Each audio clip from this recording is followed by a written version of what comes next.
everybody, welcome to the D. Louise book series. I'm Christina, K-R-I-S-T-I-N-A, and it's nice to meet you. I'm trying here. I'm learning some signs, remembering I used to do sign language way before. And so now I'm trying to learn signs again because I'm reading the Victoria Thompson series and one of the characters is deaf. So I hope you will join me for those book reviews. I hope you are still joining me. We're just about finished with Patterson. We've got a few more books to go there. We're doing the Women's Murder Club. We have also started, and I hope you have been watching these. I took 2 podcasts to do Beatrice Small, Sky O'Malley. We will be doing all the books in the series, but this was such a very mass-filled, packed book that we needed to do 2 podcasts for it. And if you think those were long, wait till we get to this. So, anyways, this is Flashback Monday, and of course, my pal here is going off. Bing, bing, bing, bing, bing, bing, bing, bing, bing. 9. The most she ever does is 9. So check out my New Year's Eve video if you want to see her identity. But this is Flashback Monday, and we are doing my favorite magazine in the whole wide world, Romantic Times Book Reviews. And we do this every Monday until I run out of magazines, which is 2016. So this magazine is still relevant today as it was back when it was printed. You can still find these authors today. You can still find good books to read. And if you watched my If-Then in regards to the magazines, where I compared this to New York Review and Publishers Weekly and the Mystery Scene, this is the one that reviews books that you and I will actually read. This is the one that reviews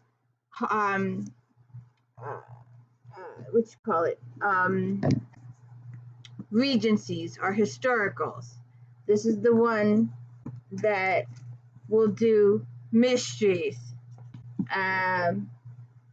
paranormals. Where's the other one? Sci-fi. This is the one that does over 200. This one has 266 reviews. This is the one that does Harlequins.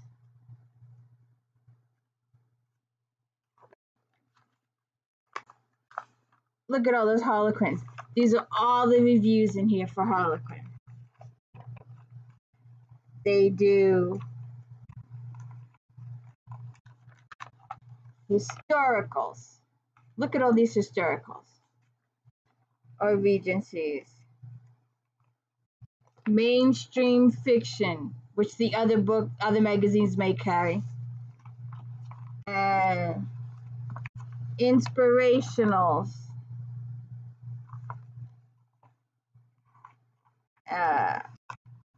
Romantic suspense.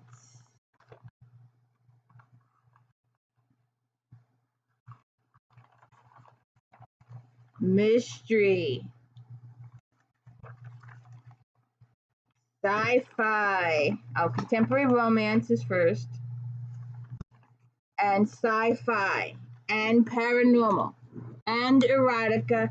And Harlequin. They did the books that we would read, that I would read. So, this magazine you can still pick. I'm still going through it. I'm still finding authors to read. I'm still finding new books to read, new series to read. These books are still prevalent today. You can't pick up a People magazine and have it go that way. Wait a second, I got to blow my nose. So, This magazine is still good today. We can still talk about it today. This magazine is awesome. The only thing that compares to this is Goodreads, and then you have to have a good search engine. And I can tell you that my library search engine sucks, because if you're not absolutely precise way the library typed it in, or the precise way it's written on the book, you'll get not found. So anyways, this is KARENMARIE Moaning, and we will talk about her. What did I do with them? Oh. So this is I believe we got dark fever, blood fever, fey fever, and I left the rest of them over there, but they're over there. I've got them all. So this is KARENMARIE Moaning, and tell me you haven't read Brenda Novak lately. Pamela Palmer. We'll talk about her too. But I could just sit here and read this magazine forever. I love this magazine. But KARENMARIE Moaning teases fans. There we go. She says, as fans of KARENMARIE Moaning know, the author likes to keep readers on their toes, and that means secrecy, and lots of it. When it comes to what's ahead in the Fae Fury series, readers will only discover what happens to Heroine Mac on August 18th, when Dream Fever Book 4 in the Fever series comes out.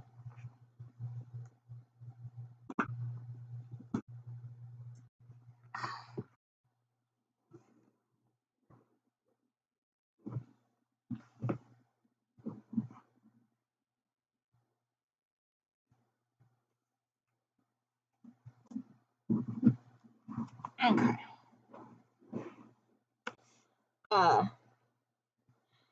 Book 3, Fae Fever, is out now in paperback. I've got mine in hardcover. When can I get my advanced reading copy of Dream Fever? If I had $5 for every time I've been asked that lately, I'd buy myself a new car. LOL.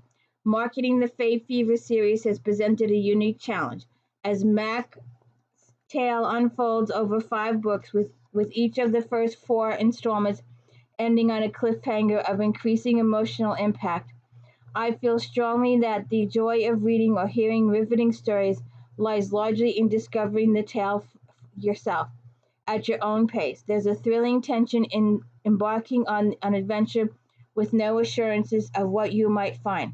Only then can you truly experience the joy of slipping into the heroine's skin and living it along with her. Only then can you taste the fear, share her lust, weep for her failures, and celebrate her triumphs. But you're denied that experience if by the time you have the book in your hands, you've already stumbled across major plot and character spoilers elsewhere you turn. Now, me, on the other hand, I love spoilers. Love spoilers. Spoilers. I hate those people that itch and bitch and complain on those Facebook sites. I don't want spoilers. I love spoilers. And I love knowing what's going to happen, and then watching the episode to see how it got there. What happened to make this happen? How did this person win the game? Follow the line of the game. Even though I know who won, it's good to know. It's good to watch it and see how it happened. I like to know. I'm great with spoilers. If I know how it ends, that's great. But I want to read how we got there. And to all those people on Facebook who did spoilers, just go someplace else. Get your own Facebook page. But I love spoilers. So we've got Fae Fever.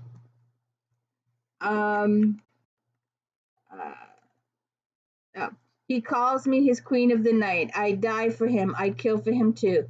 When Michaela Lane receives a torn page from her dead sister's journal, she is stunned by Alina's desperate words, and now Michaela knows that her sister's killer is close. But evil is closer, and suddenly the Sid Seer is on the hunt.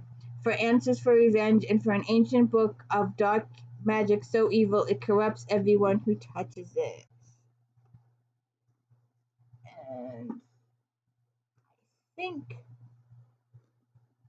Faith Fever. So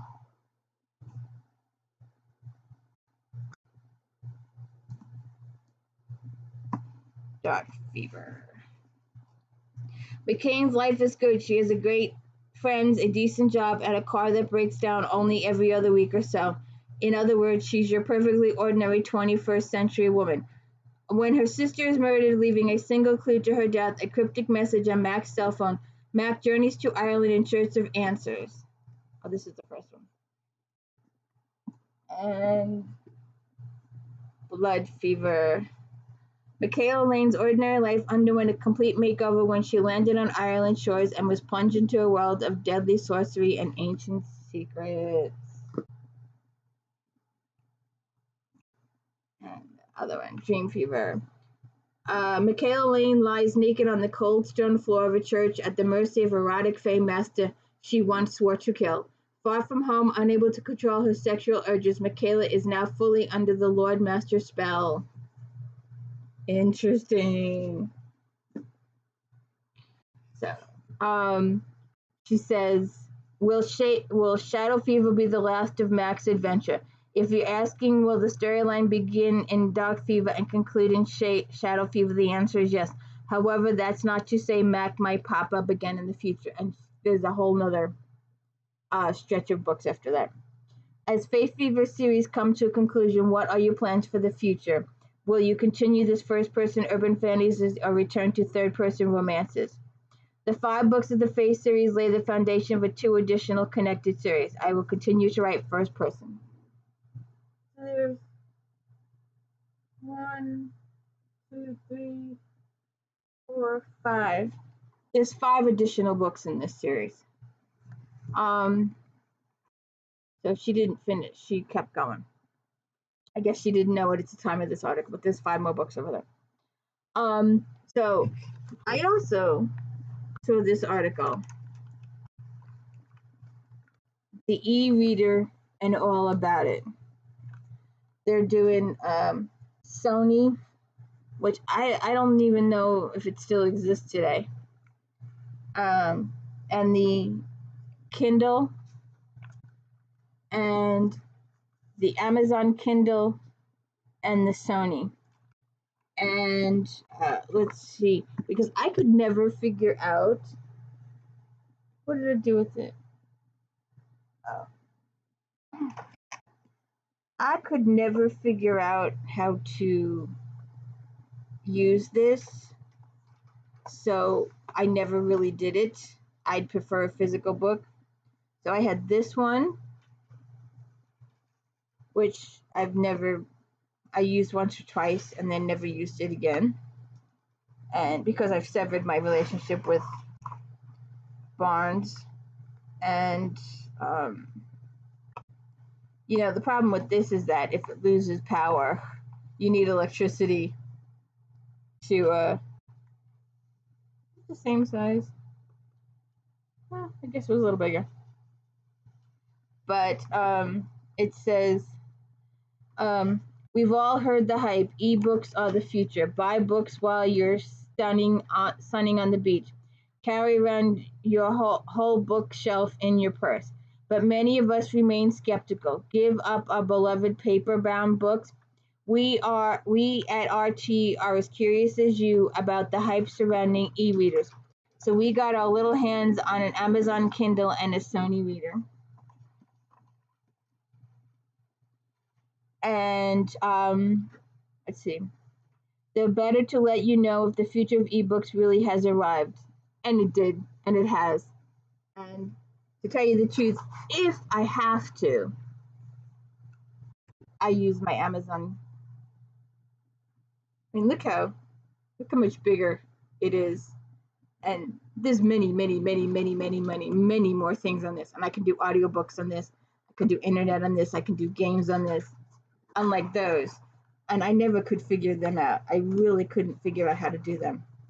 it took a while. It took a long time to figure out how to do this, and I finally gave up because, to tell you the truth, I prefer the book. Unless you're going on a trip, unless you're going on a long trip, and then do the Amazon Kindle, the Amazon tablet, and then you can do games and books and audiobooks and all that kind of stuff.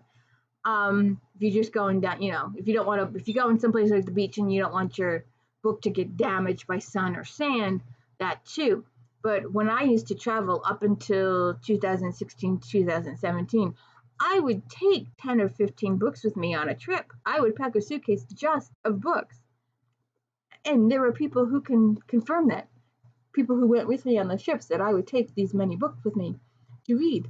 Or I would take extra thick ones like Acheron. Sherilyn Kenyon's Acheron. So they also show you the screens. And I recommend the Amazon tablet because you can read books, you can do audiobooks, you can do games on it. These things are just so limited. I don't even know if I ever saw these. But they do a whole comparison situation there. So I thought I'd point that out. And let's see. Let's see. Oh, they were comparing the storage usage. The Kindle can hold 1,500 titles, where the Sony reader could only handle 350. And these were expensive back then. They don't even cost 10% of this now. They were like over $300 back then. They don't even cost that much that now. Oh look, the beginning of Twitter. I'm telling you, this magazine is good. You can learn some stuff. So can we get to our books? Oh, the Mile High Club. This was another. I was thinking when I saw this title, the Mile High Club have. I'll do an if. I should do an if then on that, on the Mile High Club, about people who have relations on an airplane. But this is different. They were meaning who buys books at a airport bookstore. So that's that. It's a voracious reader's worst nightmare. You're stuck somewhere with nothing to read. The prospect of a long flight or a wait in an airport without a book can be terrifying. Luckily for readers and those who seated near them, most airports as well as major train and bus stations have a bookstore. While airport bookstores have a lot in common with superstores in terms of trends, there are some significant differences as well. A prominent chain that has more than 400 bookstores in airports across the country. Number one demographic is the business traveler, both men and women. They are reading business books and they are reading for entertainment. Literary fiction, adventure fiction, and narrative nonfiction like historical, scientific, and political titles tend to sell pretty well for Hudson, in addition to women's fictions like Sophie Kinsella and Jane Green. I don't like either one. Sophie Kinsella did the alcoholic, shopaholic. The first one was good, but the rest of them I just didn't care for. Airport stores, which range 1,000 to 1,500 square feet, are considered smaller than some of the larger chain bookstores, which can be more than 40,000 square foot in size. We just can't carry everything, Hinckley says, but she says the advantage of a smaller stores is that whatever you put out in the stand sells, because that's all they have, and you buy what they have. So it's a good article, and it's still valid today. You can still read these today. All right. So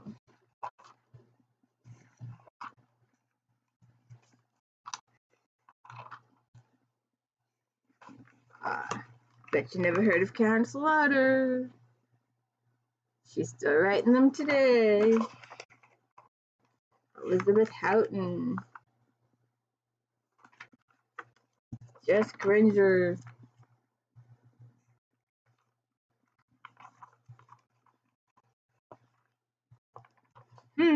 ever heard of a movie called Slumdog Millionaire?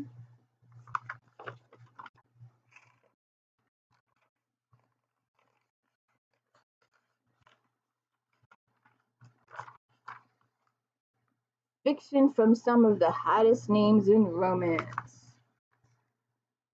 Hot names.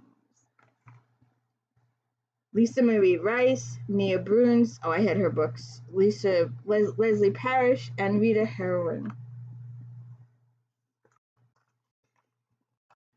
Alright, historical fiction.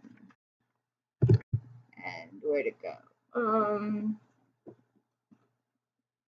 It would help if I put these books in order when I came down here.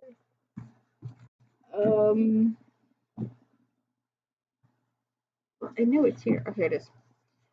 Mastered by Love. Please check out my Sinster videos last year. I did a few of them. I also did If Then with Sinsters.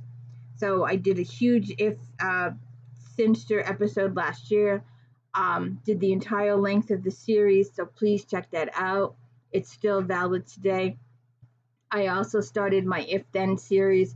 If you like Julia Quinn's Bridgertons, then you like Stephanie Lawrence's Sinsters and Joanna Lindsay's Mallory's and the Wren's Babelos group Simply series. So please check that out too. So we have Stephanie Lawrence, Mastered by Love. 4.5 stars. The anticipated conclusion to the Bastion Club series is an outstanding story of love, honor, and character. The characters' behavior reflects the deepest meaning of these words. And one of the things about these series, it's all part of the Sinster series, is that the characters show up. She uses the same characters throughout the entire series. So characters from book 1, Devil's Bride, you can still see in this book. Devil will show up in several books to help out. So he's a consistent character through all of the books. A lot of the characters show up through all of the books. Royce Varsity, the 10th Duke of Wolverstone, never expected to succeed to the title. When he refused his father's demand not to serve his country, he believed he was disowned. Assuming the name Daziel, he spent 16 years fighting the French. Since his departure, orphan friend of the family Minerva Cheston has been made chatelaine of Royce's home. She has always loved Royce, and when his father dies and he returns to assume his title, he depends on her, realizing she is his true emotional mate. There are political and societal reasons to marry, but he has also fallen in love with her. When Minerva agrees to marry, attempts on her life begin, but their love and passion grow on many levels, and Royce's loyalty is never more evident than when he risks his life for her.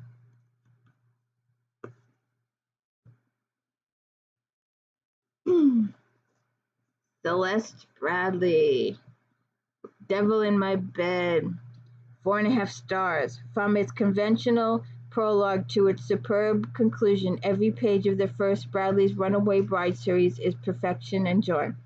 Tinged with humor that never overshadows the poignancy and people with remarkable character, especially the precious Melody who will steal your heart. This one's a keeper.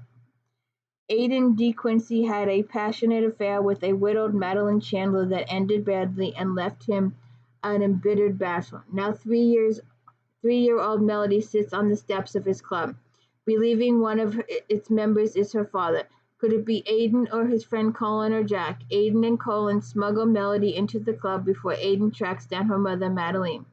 Madeline loved Aidan but had to let him go before her past came crashing down on them. Like a knight in shining armor, Aidan rescues her again, and to protect them, she lies about being Melody's mother. She and Aidan rekindle their affair, making Madeline's dream of love and family possible. What will happen when Aidan learns of her past and that their love as well as Melody is endangered?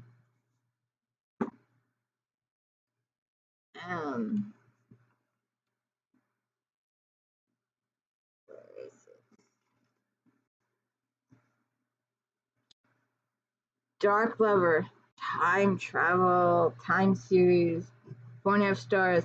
The latest Masters of Time volume continues Joyce's tradition of alpha males being saved from their emotional darkness by heroines from a different time. In this thrilling story, the heroine is on an alpha male, which adds incredible conflict to a already powerful romance. Ian McLean has a reputation for providing any historical work of art desired by his customers. No questions asked, but beneath his arrogant facade is a man whose greatest fear is being totally powerless. The result of decades of emotional and physical abuse by his grandfather and others he trusted. Demon Slayer and Witch Samantha Rose despise Ian when they met previously, but they're forced to work together to recover a page of an ancient book, even though it places him at both risk psychologically and physically. Against their better judgment, they find themselves desiring one another on emotional and physical levels of great depth. These dreaded feelings lead to a highly charged relationship and a romance of intensity.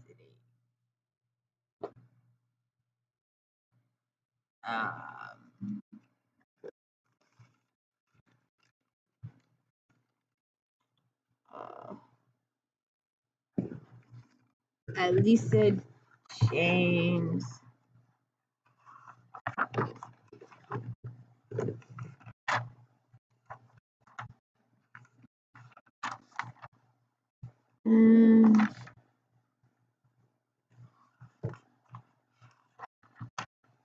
I had so many of these books way back when.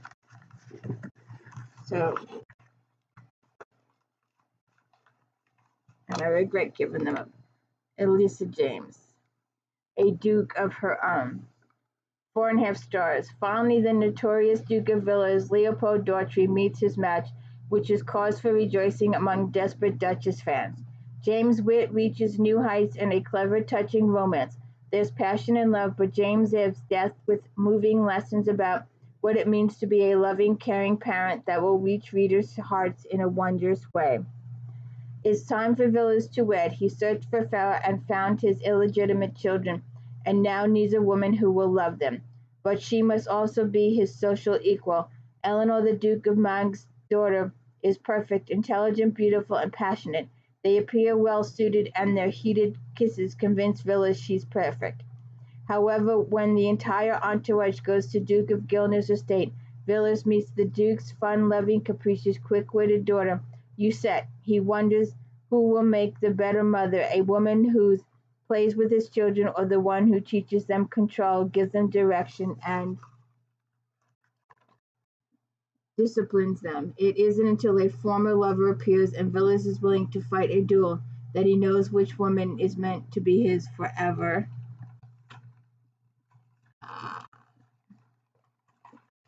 Robyn DeHart.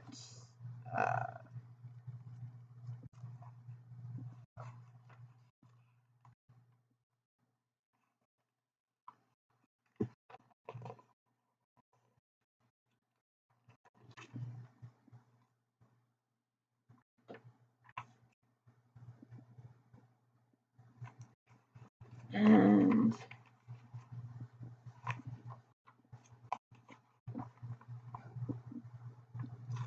okay. Robyn DeHart down here. Seduce Me. 4.5 stars. Indiana Jones meets Lara Croft in DeHart's pulse-pounding adventure romance. The first in the Legend Hunter series, with strong dialogue and fast pacing, her intricate plot is brought to life by characters that leap off the pages. Fielding Gray is a fearless treasure hunter hired by the Legend Hunters Society to locate the mythical Pandora's box before an enemy of the society can unleash havoc on the world. He finds an unlikely partner in Esme Washington, a scholar and damsel in distress.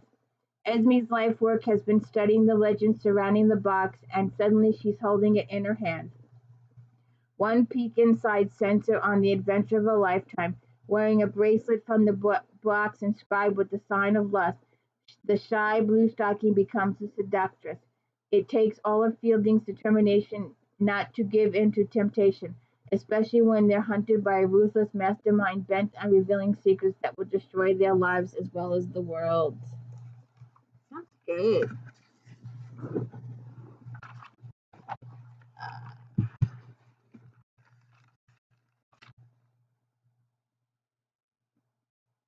Go.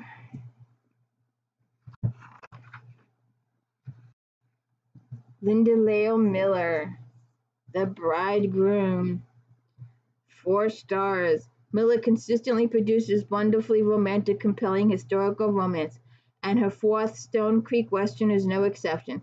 It's a captivating tale in which Miller's astute attention to detail and vivid prose bring the characters to life with her trademark wit and charm. Lydia Fairmont will lose everything if she doesn't marry a heartless banker. Childhood friend and ex-Pinkerton Detective Gideon Yarborough is determined to save her, even from herself. He kidnaps her and drags her to his home in Stone Creek, where they are forced to marry. There is definitely not a marriage of convenience, especially when Gideon, caught in the middle of a dangerous war between the miners and the owners, are being stalked by a hired gun. And it's when things seem their worst that the lovers admit their love and stand together to overcome obstacles. Interesting.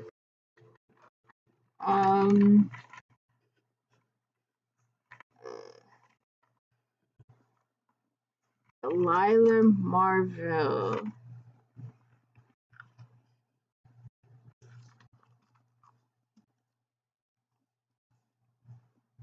Down here.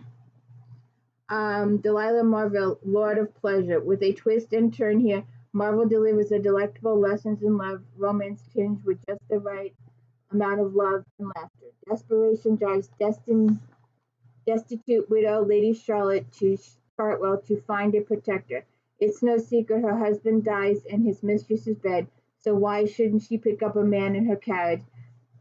She doesn't, but he's too much of a gentleman to accept her outrageous proposal. To stay solvent, she rents her home to a clever French woman who opens a school promising to teach men how to be lovers.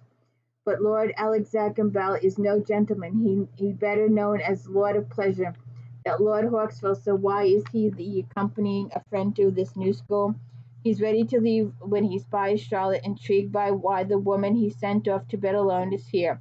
He longs to teach her a few lessons of his own, and she's willing to student for pleasure and passion. Interesting.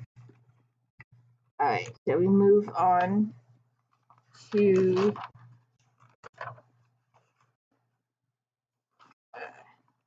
some hot romances.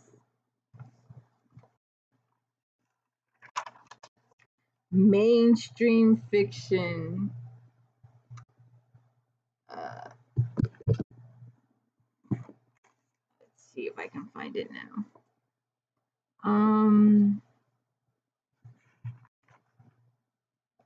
Unconditionally Single, 4 stars.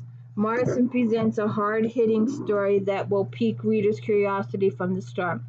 The author has the ability to continually create fresh and interesting topics for her novels. Morris's talent is evident by the time you finish reading her first paragraph. Honey Thomas, a former prostitute and madam, has created a center to help other prostitutes get out of the business. The one glitch in this good deed is that Honey has stolen a large sum of money from some very bad people to finance this endeavor. After she's kidnapped, Honey's friends, including the man she loves, are on a mission to locate her and keep her safe. Meanwhile, the people she stole from are looking to retrieve their money and end her life. Interesting.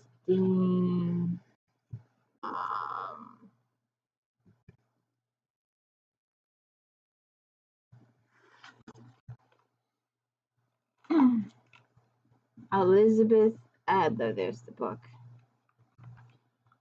There's something about Saint Tropez.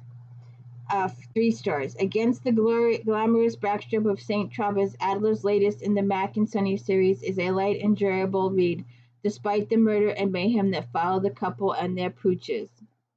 A rental scam involving a villa in the south of France brings together 5 strangers along with Malibu's famous TV PI Mac Riley, his girlfriend Sonny Alvarez, and their warring dogs. The couple had hoped for a perfect getaway alone in France, but instead they're tracking down an international art thief while protecting a newfound friend from her Russian mobster husband and exorcising a ghost from the villa. Wow, there's a lot going on in that book. International. Oh, we've got teen. I'll just show you the teen books if you want to check out some of those.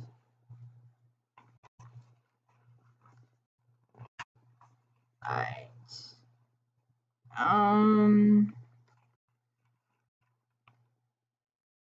50, 53.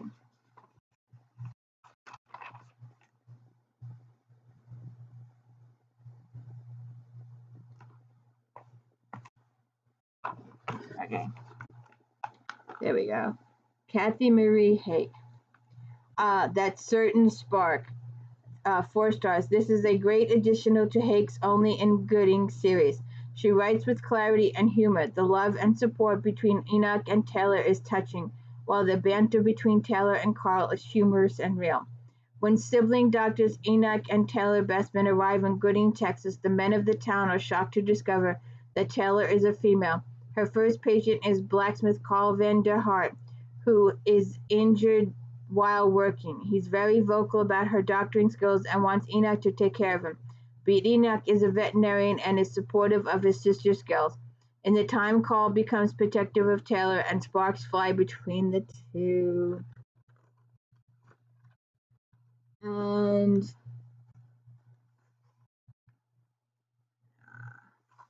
Laura France, the frontiersman's daughter.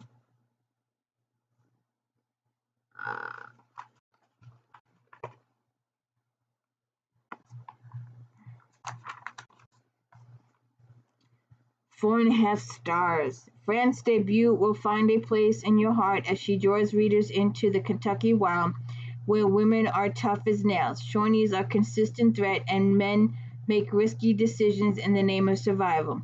Although the novel is longer than average, in no way lessens the joy, suspense, sorrow, and surprising twists that will leave readers begging for more. Young, tough as nails, LAEL Click has a compassionate heart, but secrets and family rivalries will ruin her chance for marriage, and she's sent away to continue her education. 3 years later, LAEL returns home and fights to reclaim her independence, even as she struggles to stay away from the handsome new doctor who's a believer. LAEL will learn everyone needs some divine assistance and that God is always ready to forgive and to love. Those two. One more. Anna GABHART.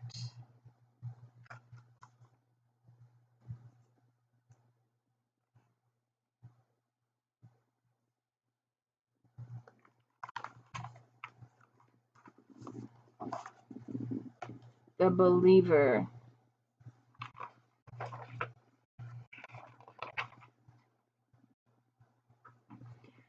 4 stars. GABHART's characters are written with depth in her latest historical. They are not one-dimensional. GABHART knows her Amish and Shaker history. There is an informational role in the front of the book explaining the beliefs the Shakers had and why they had all but disappeared. In 1833, Elizabeth Duncan has to get herself and her younger siblings to a safe haven. The Shaker village in Harmony Hill takes in orphans, but the rules are too rigid for the sisters to fit in. It also does not help her situation when she starts to have feelings with Ethan Boyd, who also came there as an orphan. Ethan, though he would be a believer for the rest of his days until Elizabeth, he starts to question the teachings and wonders if he should truly belong here or out in the outside world. These two souls will need to find their way in their beliefs and their feelings for each other in order to figure out where they belong. New author spotlight. Just show those if you're interested in any of those. Oh, hey. Heritage Books. Guess who has books for sale on Heritage Books? They're no good to you. Well, you never know, but they're local. Heritage Books. I'm there. Hi. That's so stupid. Alright. Cast in Silence. Michelle Sagara, sci-fi. 4.5 stars. Facing your inner self or your past is difficult for most people, but Sagara's tenuous heroine is nightmarish. The 5th book in the Elantra series focuses on the missing 6 months of Kayla's life.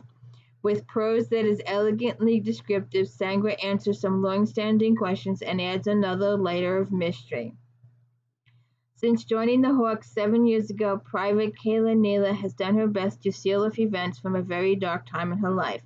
That defense mechanism is breached when a face from her past arrives with a summons. Kayla is to return to the Thief Lord Baron, or he will reveal the dark truth of how and why she met the Hawk Lord. That becomes a secondary issue, however, when Kaylin reveals a Dragon Lord Sonalis, her latest experience in the Keeper's Garden. Now it is critical that Kayla and Lord Tamaris of Dragon Court discover what threatening darkness is brewing in the Fief of Baron. Interesting. And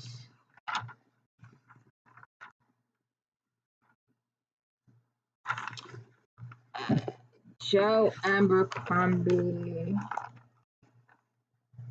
There's his book right there. 3 stars.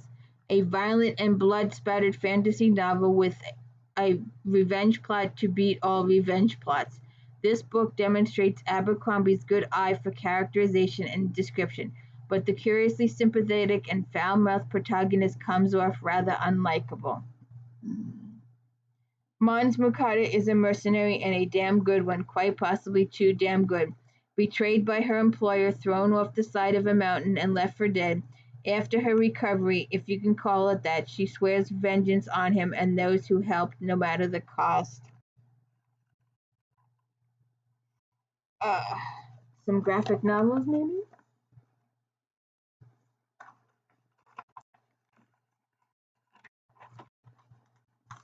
Alright. Romantic suspense.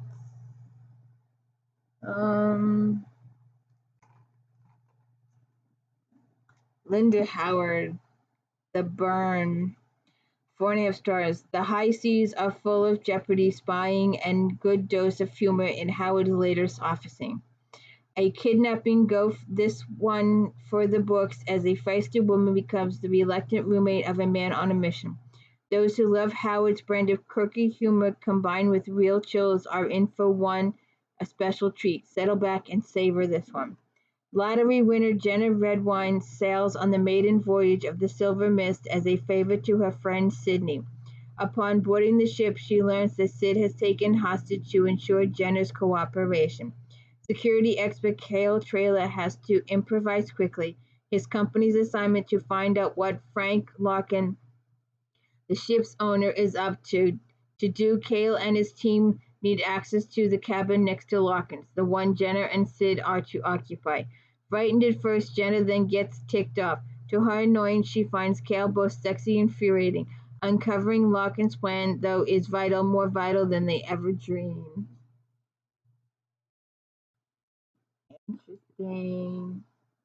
Karen Rose will scare the living daylights out of you. Karen Rose. Rose, 4.5 stars. Rose introduces her new Minneapolis law enforcement team with an intense procedural with a malevolent killer. Virtual and real worlds collide in this terrifying tale of stalking and murder. Rose's realistic characters have been damaged but struggles to move forward. Readers get a top-notch and diabolical clever suspense tale and also get a tender love story to boot. Eve Wilson barely survived a violent attack that left her scarred physically and mentally. Plastic surgery has fixed the outer scars, and Eve hopes that her thesis regarding virtual communities will restart her life. When she learns about the suicides of several of her test subjects in the Shadowland community, Eve is alarmed. After arriving at a second murder scene that looks like a suicide, homicide detective Noah Webster is convinced a serial killer is at work. When Noah learns of Eve's suspicions and connected to the victims, he becomes concerned. Interesting. Scary. You like scary books? Let's see.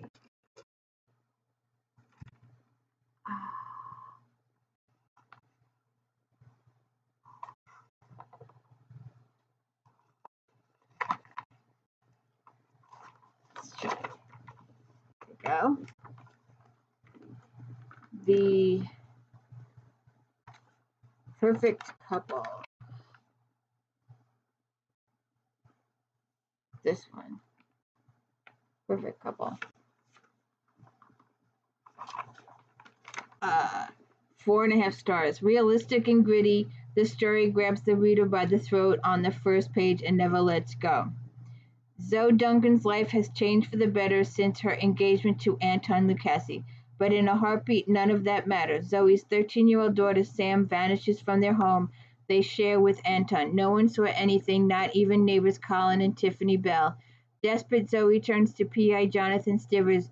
There are a few leads except for a disturbing news story about a teenage boy who was kidnapped and held captive. It is connected to Sam's disappearance. John begins to think that's the case, and he wonders if Belle knows more than they're admitting. And there she goes again. And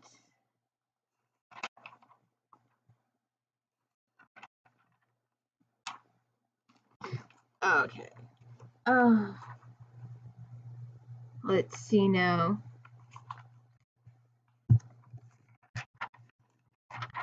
I could do them all. We could be here for hours. All right. I did this series last year. I'm doing this series this year. I started it for you. So please check out these books. Donna Andrews, Swan for the Money.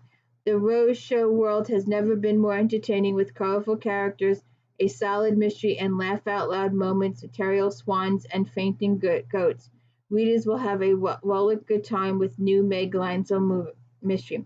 When Meg's parents decide to enter the Rose competition world, Meg ends up organizing the Caerphilly Garden Club's annual Rose Show. The coveted Black Swan trophy is up for grabs, and the competition will be fierce. Mrs. Wilkinson, the wealthy widow and avid rose grower on whose estate the show will be held, is a difficult woman with many enemies. Some have questioned the treatment of her animals and the devious ways in which she attained her roses. When Meg stumbles upon a dead body, she's sure it's Mrs. Wilkinson, but a case of mistaken identity seems to have saved the old bat. Now Meg has to solve the mystery, keep the rose growers satisfied, and deal with the pesky swans. We will do a book review on this. If I haven't done it, I will do it. But it's a good book. Meg does good stuff.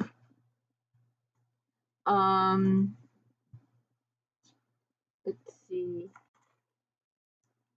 Let's see what this one is.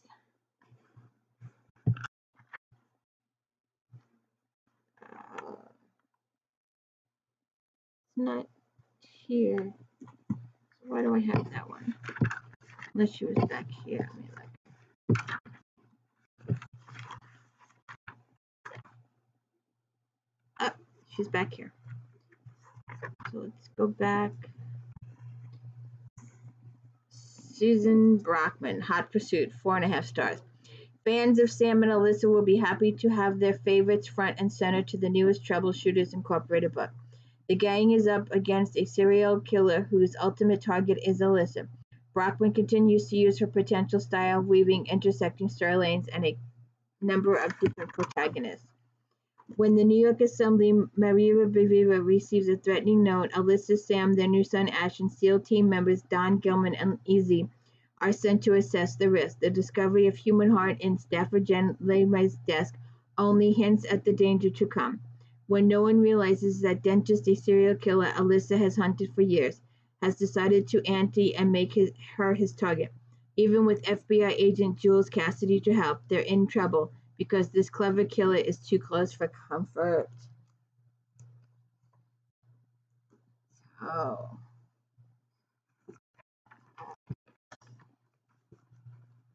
let's see what else we've got here. We are also, I did this series last year, so please check out my videos for this book. I did the Delaney's, so please check out I did all of these books last year. 4 stars. Feuding scientists to ailing locals, there's no shortage of bad guys courting through little town of Zinnia, Mississippi, as Haynes' often steamy and always charming series turns equally intense. Sarah Booth Delaney, a Southern belle known for abiding by tradition only when it suits her, is no stranger to drama. A talented actress and PI, she's pursuing a Hollywood when she hears that her best friend's husband is suddenly on his deathbed back home in Mississippi. And he's not the only one. The vicious illness, which begins with burning fevers and delirium and quickly plunges victims into coma. The Centers for Disease Control is on the scene, but it can't find a cure or the both weevils that are decimating sunflower cotton crop with patients in quarantine and the whole town in crisis. Sarah drops everything to stop the outbreak and save the only place she's ever been able to call home.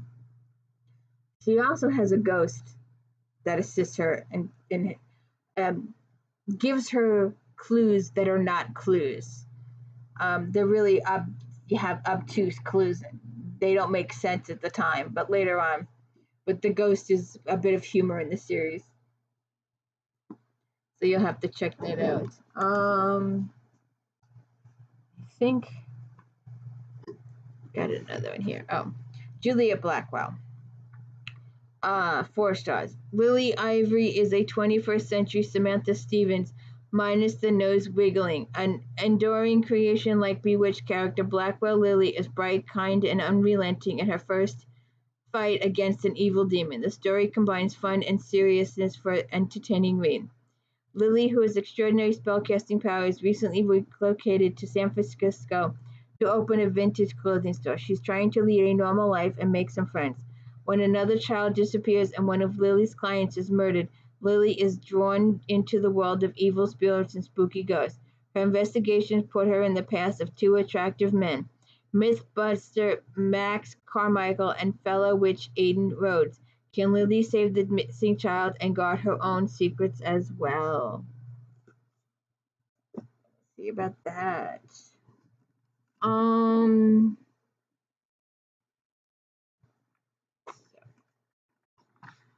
Do one more.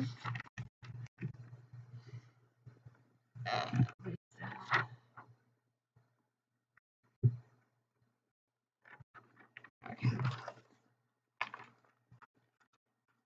Lisa Jackson, Chosen to Die. 4 stars. The gripping conclusion to last year's terrifying Left to Die leaps right back into events without skipping a beat. To get the full effect of the intricate plot and character motivations, readers would benefit from reading the previous book prior to diving into the literal chiller.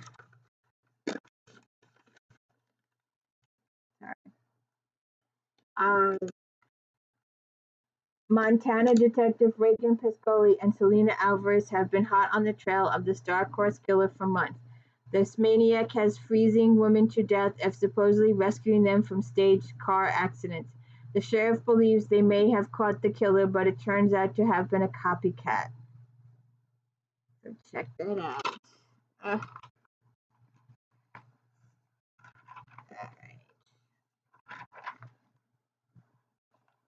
Oh.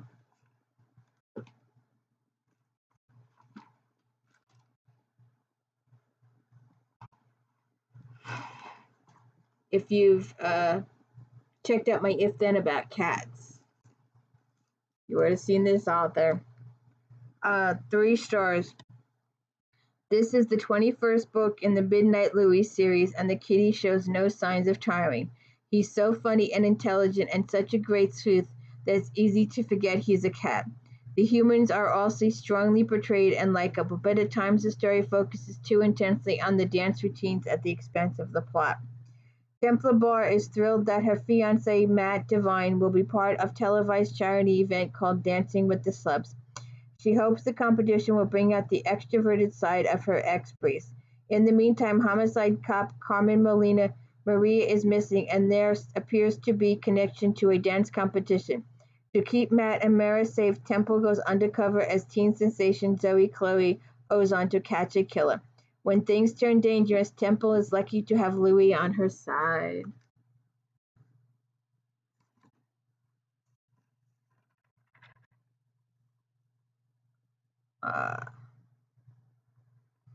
So Into You, Sandra Hill. There we go.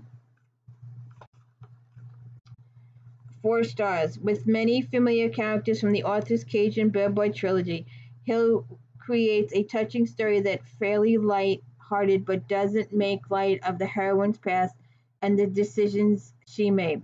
Readers will look forward to more stories set in this locale and starring the book's secondary characters. Telling Grace O'Brien that he loved and wanted to marry her did not get Angel Sabato the response that he'd hoped for. After her refusal, a very brief rebound marriage, and a year in Germany, he's back in Louisiana. Tante Lou has asked him to help build a house for a family of orphans, but Angel has more on his mind than construction. This time, with the help of Tante Lou, Angel plans on getting a yes when he finally pops the question to Grace again. Only Grace has a past she's not willing to share with anyone, and it soon could come to roast. Interesting. And Rochelle Ayres, Man of Fantasy. Now, I've seen this in other places, but anyways, there we go, right there. There's the book, and it got 4 stars. And there's your review. Reading out the Best Man series, Alice brings us Dr. Evan Campbell, who's trying to escape the fate of his boyhood buddies. Evan and Navo connect instantly, and the finale of this trilogy is both eloquent and elegant. Psychiatrist Evan crosses the path of photographer Nao Goodard when he visits her exhibition and is entranced by the artist as well as the art. Evan has a reluctance to commit stemming from his fear of being abandoned. A terrible trauma from 30 years ago still haunts him. Until Nao, he hasn't been inclined to share his life with anyone other than his tight circle of family and friends. Nao, on the other hand, is focused on making a name for herself professionally. Will their passion for each other be enough to send this third confirmed bachelor into the arms of fantasy of love? We shall see. All right. I'm gonna have to check these out. I do not have a picture. I do not have a picture for this one. I am sorry. But this is. I thought this was interesting. A Wish in Time, Laurel Bradley, Bradley, 4.5 stars. This is a wonderful, fascinating story with a bit of magic. The way each woman adjusts to her situation and the way the husbands accept what has happened in their own individual ways makes this an intelligent page-turner. In 1718 Scotland, old Annie is accused of being a witch. Magna MacLean is kind to her. To Annie offers to grant Magna a wish. Happy as she is, Magna refuses. In 2002, Maggie McDonald and her husband long for a baby. A strange nurse named Annie can help her, but it means being separated from her husband for a while. It's not until Maggie changes places spiritually with Magna that she understands what Annie meant. While Magna Davy believes that Magna can now inhabit Magna's body, Maggie's husband can't understand why his wife claims she's someone named Magda. In the past, Davy and Magna worked to find a way to switch the women back. Interesting.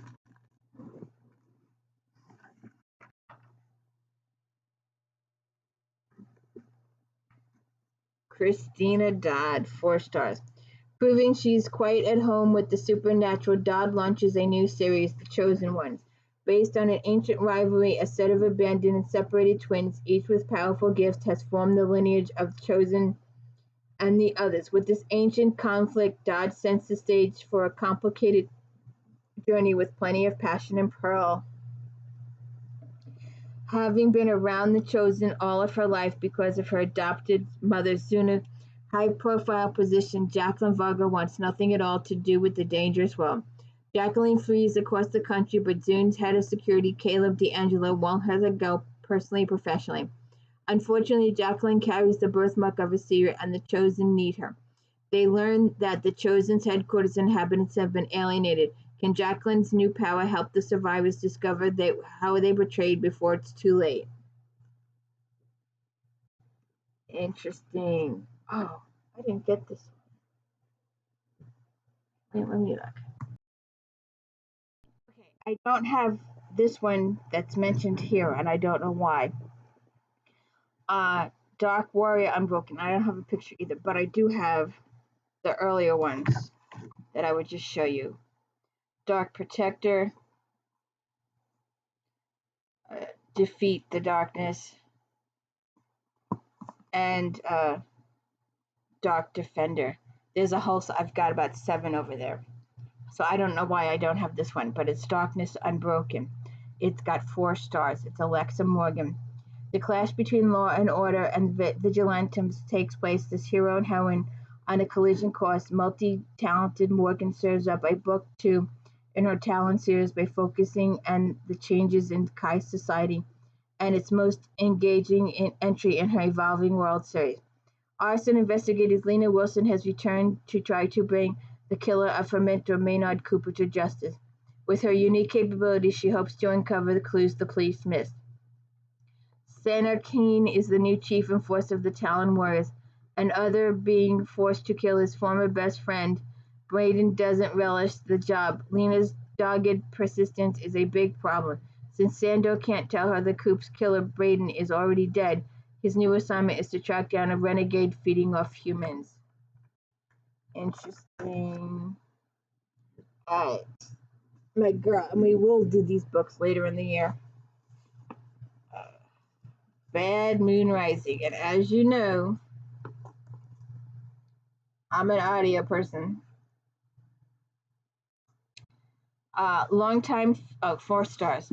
Longtime fans of Kenyon's ever-expanding series will be thrilled to see star-crossed lovers Frank Kariakis and Amy Peltier finally get their story.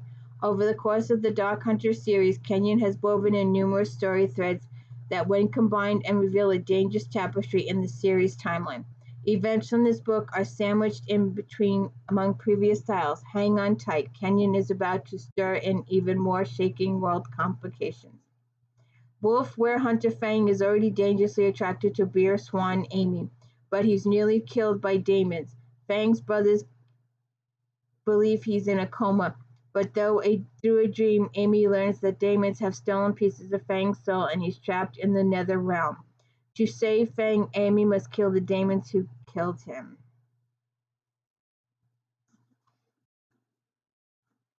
Right? I just love this magazine. Reader Heron Dark Hunter. Someplace else too. Oh, it doesn't matter. Anyway.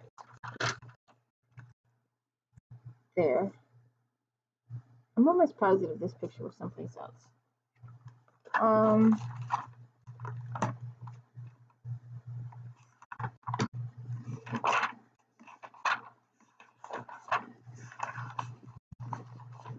Oh, there it is. That's better. Right here.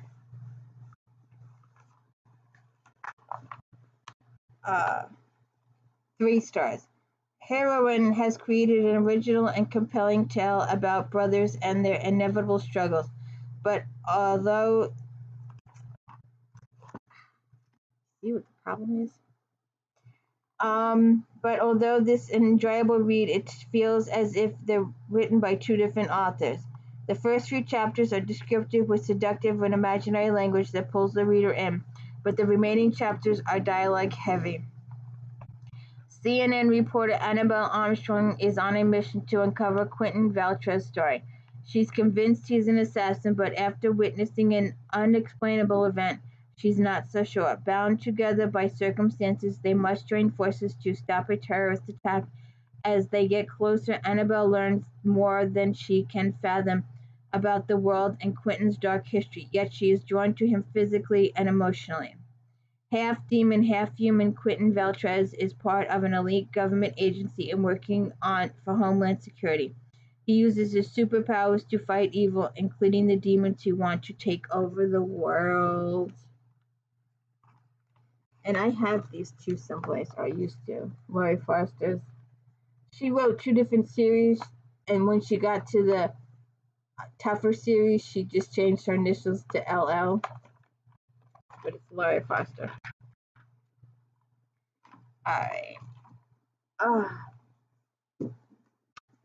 Destined for an Early Grave. Book 4.5 stars. The award-winning Cat and Bone saga takes a dark and tumultuous turn in the 4th installment of this remarkable first-person series. Frost never shies away from forcing her protagonist to face both internal and external demons. That character complexity is a major reason for this series' impressive success. Frost's dazzling blend of urban fantasy action and passionate relationships makes her a true phenomenon. Just when Cat hoped to spend quality time strengthening their relationship with her vampire husband Bones, a shadow from the past emerges. Unknown to Cat, when she was a teenager, she was taken by a master vampire, Gregor. In his attempt to change the future, Cat was removed from Gregor's custody by Menches, who erased young Cat memories of the events.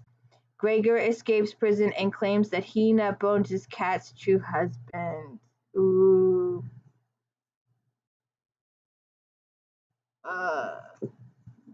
Rochelle Mead, Thorn Queen. When we last saw a human half-fae shaman, Eugene Markham, her life was gotten considerably more complicated. Through the eyes of her reluctant queen, Mead more thoroughly explores the workings of the other world, with not one but 2 sexy men vying for Eugene's emotions. Having killed the Thorn King and become the reluctant Thorn Queen, Eugenia must now spend more time in the other world. Because of the prophecy about her firstborn child, Eugene struggles with the fact that her boyfriend Keo is awaiting the birth of his child with his former lover. Eugene also has mixed emotions regarding sexy fae King Dorian. Interesting. The weather books. I always used to call these the weather books. Rachel Kane. Cape Storm. 4.5 stars. This is a monstrous storm on the horizon in the 8th chapter of Kane's powerful first-person Weather Warden series. Like a Love Boat episode run amok, this story concludes a commandeered cruise ship, a malevolent storm, and a power-mad villain. From the first page to the last, the pulse-pounding action is non-stop. Weather Warden Joanne Baldwin and her new husband, the Dinge David, have no time for a honeymoon when a terrifying storm bearing down on Miami. To save the local population, head warden Lewis Orwell seizes control of a cruise ship and sails it out to open waters, hoping the storm will chase the weather wardens and the Dinge on board. But this is no ordinary storm. It's the creation of crazed warden Bad Bob, whose power is terrifying. Jane and David have to battle not only the magical storm, they also must take on the demon mark that has infected Joanne. If David can't keep the poison contained, the honeymoon could be over before it begins. Speak of the devil. Jenna Black. Black is certainly not making things easy for her demon exorcist heroine as Morgan Kinsey faces a truly horrible evil. A lawsuit. Morgan's stubborn and prideful nature is full on display as she continues to sabotage herself. One of the most fascinating features of this series continues to be the unique relationship between Morgan and Lou, the king demon she harbors. Morgan's life is complicated enough. Not only does she harbor the exiled demon Lou within her body, while being a member of the council trying to return him to the throne. Now Morgan must fight a nasty exorcism lawsuit that could ruin her. She suspects there's an ulterior motive for the suit, and those suspicions are confirmed when she receives a severed hand in the mail. Interesting.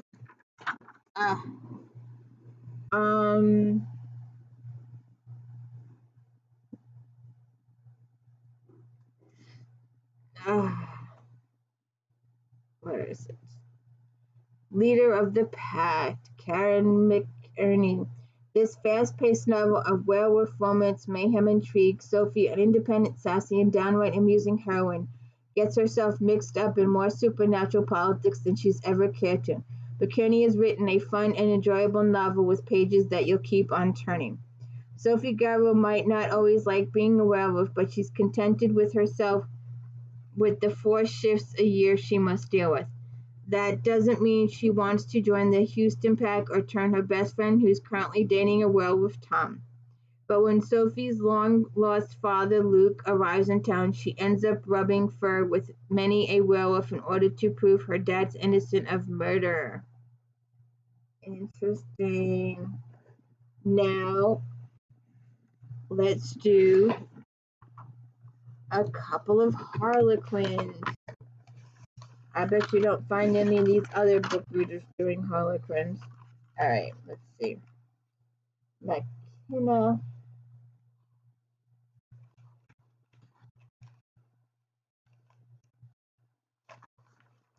Alright, McKenna.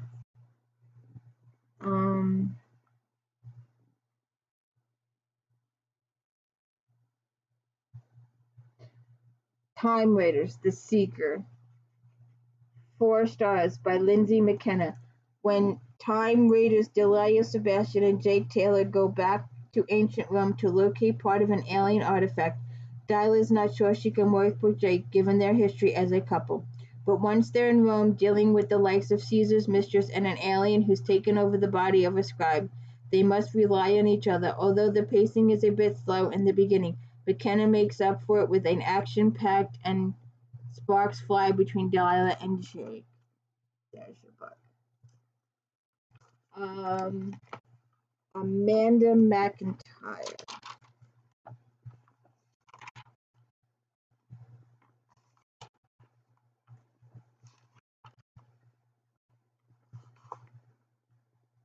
Is it right?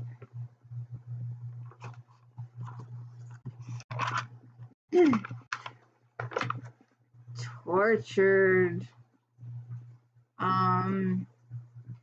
3 stars. Well plotted with vivid characters and a strong sense of time and place. The story is marred by a huge coincidence integral to the plot. In some ways, it's like an old-fashioned historical romance with stronger language and sex added. Taken prisoner by Lord Aldrich, the Saxon King of Britannia, Sarah acts as assistant to his executioner, Balgrim. It's only a dark existence that she relieves only through the occasional interlude with her lover, Cyril. Sarah's deceased mother was a druid and the king's spiritual advisor, which didn't save her life. Sarah hungers for revenge, and the chance comes from an unexpected source. Interesting. One more, and then we are out of here.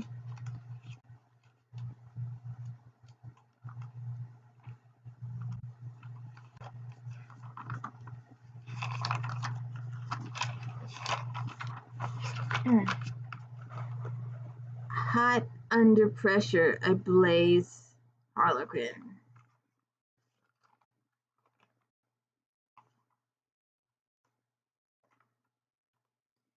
4.5 stars by Kathleen O'Reilly. Divorced boutique owner Ashley Larson is on a plane for her monthly clothes-buying trip when smoking hot David McLean sits beside her. She's tempted. David developed a distrust of romance after he found his brother in bed with his now ex-wife. When he finds Ashley amusing and sexy, when the flight is postponed, they go to a hotel and give in to lust. One night turns into more when David tries a dating service but thinks of Ashley. Then he gives her ideas for her company, and together they rebuild the confidence both lost to divorce. So tell me, can you find ideas from these authors? Can you find new authors here? Did you find a new author? Did you see a new author that you'd like to try out? I'm telling you, this magazine is just as good then as it is today. It is fantastic. I love this magazine to death. So if you could please hit the like and subscribe, and please check out all my Flashback Mondays. I've been doing it for a year now, so they're all out there. I took a break during December I couldn't get to my books with my Christmas tree here. So please check this out, and please hit the like and subscribe, and don't forget If Then Fridays and Star Trek Fridays, and my daily book reviews. Thank you.